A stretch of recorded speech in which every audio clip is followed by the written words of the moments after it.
안녕하세요. 돈부 부동산 TV입니다.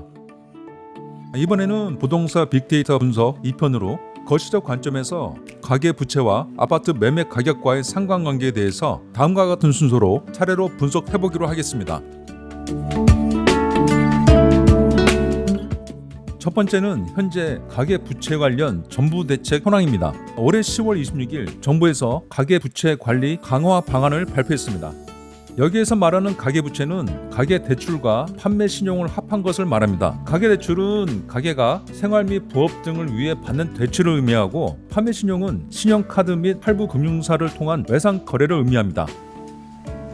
정부 입장에서는 GDP 대비, 즉 GDP 국민 총생산 대비 가계부채 비중이 2020년부터 100%를 초과해서 계속 가파르게 상승 중이라고 합니다. 다시 말하면 GDP 국민이 버는 것 대비 가계부채가 가파르게 높아지니 추후 경기 급락이나 금리 인상 등으로 이자 부담 가중과 원리금 상환이 제대로 못 되어서 생길 큰 충격을 미리 예방하자는 것입니다.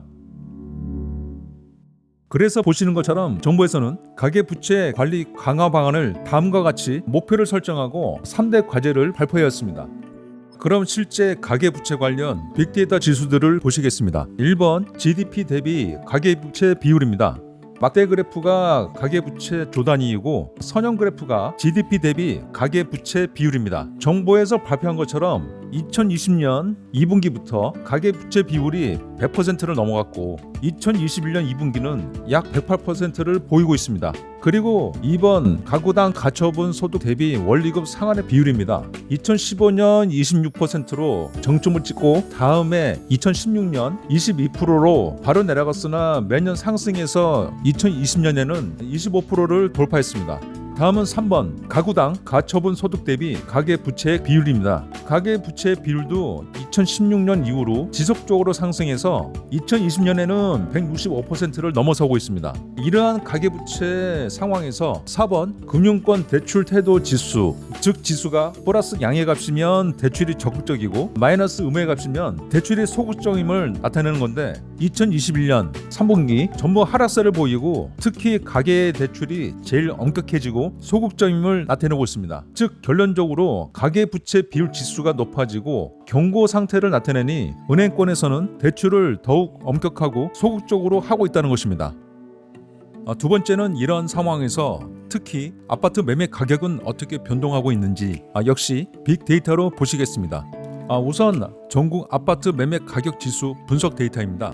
매매 가격 지수란 2012년 6월 아파트 매매 가격을 100이라는 기준으로 보았을 때 얼마나 상승 또는 하락하고 있는지를 보기 위한 지수입니다. 우선 전국 아파트 매매 가격 지수 등치도를 보시면 2012년 1월부터 2021년 11월 말까지 매매 가격 지수 평균치가 경상남도가 제일 높은 곳으로 표시됩니다. 그런데 여기서 주의할 점이 있습니다. 전국 아파트 평균 매매가를 기준으로 한 것이 아니고 각각의 지역별로의 평균 매매가를 기준으로 한 것입니다.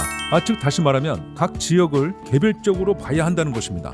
예로 강원도가 2021년 6월 평균 매매가 1억이면 1억을 지수 100으로 하고 경기도가 3억이면 3억을 지수 100으로 한다는 것입니다. 강원도와 경기도 3억 더하기 1억의 평균 2억이 아닙니다. 그래서 경상남도 매매 가격 지수 트렌드를 보시면 100 지수 근처를 왕복하는 형태로 즉 아파트 매매가는 별 차이가 없다는 의미입니다. 강원도, 경상남북도, 전라남북도 그리고 충청남북도가 이런 형태를 나타내고 있습니다. 경기도, 대전광역시, 부산광역시, 인천광역시는 2020년도부터 가파른 상승세를 보이고 있습니다. 그리고 서울특별시, 광주광역시, 대구광역시는 수요가 예전부터 꾸준히 있어 왔으므로 지속적이고 안전한 상승세를 보이고 있습니다. 전국 아파트 매매 가격 지수 트렌드를 보시면 전국적으로 2020년부터 상승 추세는 있었습니다.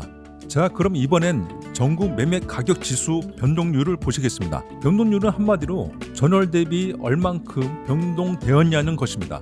예로 작년 11월 매매 가격 지수가 130.5이고 다음 달인 12월은 130.9이라면 변동률은 130.9 빼기 130.5로 플러스 0.4입니다. 여기 등치도를 보시면 경기도, 세종시, 대전광역시, 대구광역시, 광주광역시, 제주도가 변동률 상승폭이 지난 10년간 높았습니다. 실제로 지역별 변동률 트렌드를 이렇게 보시더라도 대부분 지역이 2019년에서 2020년 초반부터 상승 트렌드를 나타내고 있습니다. 그리고 바로 밑에 전국적으로 통합해서 보더라도 2019년부터 상승세를 나타내고 있습니다. 그런데 상승세를 유지하다가 11월 달에는 약간의 상승세가 약해진 것으로 나타나고 있습니다.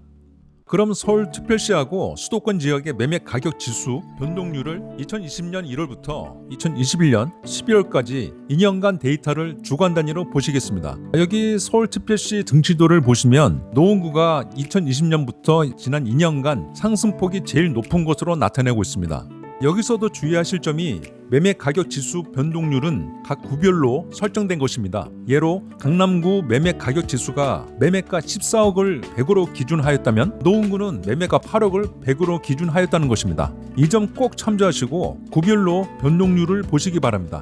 바로 아래 서울특별시 통합 변동률 트렌드를 보시면 2021년 10월 4일부터 매주 연속으로 변동률이 하락하고 있습니다. 서울특별시 구별 트렌드를 보더라도 강남구, 서초구 등 일부를 제외한 모든 구에서 2021년 10월부터 하락세로 접어든 것을 한눈에 볼 수 있습니다.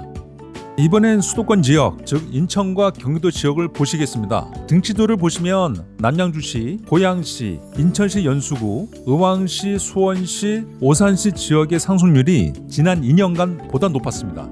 그러나 바로 아래 수도권 통합 변동률 트렌드를 보시면 서울특별시하고 마찬가지로 2021년 10월부터 상승률이 하락하고 있습니다. 그리고 바로 우측 수도권 시구별 변동률 트렌드를 전반적으로 보시더라도 최근에 하향세로 나타냄을 알 수가 있습니다. 지금까지 보신 데이터를 정리하자면 2021년 10월 넷째 주부터 매매 가격 지수 상승률이 하락하고 있습니다. 여기서 주의하실 점은 아파트 매매 가격 자체가 하락한 것이 아니고 2021년 6월 아파트 지역별 가격 대비 상승률 폭이 10월 넷째 주부터 둔화되었다는 것입니다. 즉 다시 말하면 매주 0.5에서 1% 오르던 것이 10월 넷째 주부터는 0.5% 미만으로 오르고 있다는 의미입니다. 왜 이렇게 상승률이 둔화되는지는 가계대출 여건, 악화 조건 외에도 다소 요인들이 있을 겁니다. 그러한 요인들은 추후 매월 지수를 같이 보시면서 파악하도록 하겠습니다. 지금까지 동부부동산 TV였습니다. 감사합니다.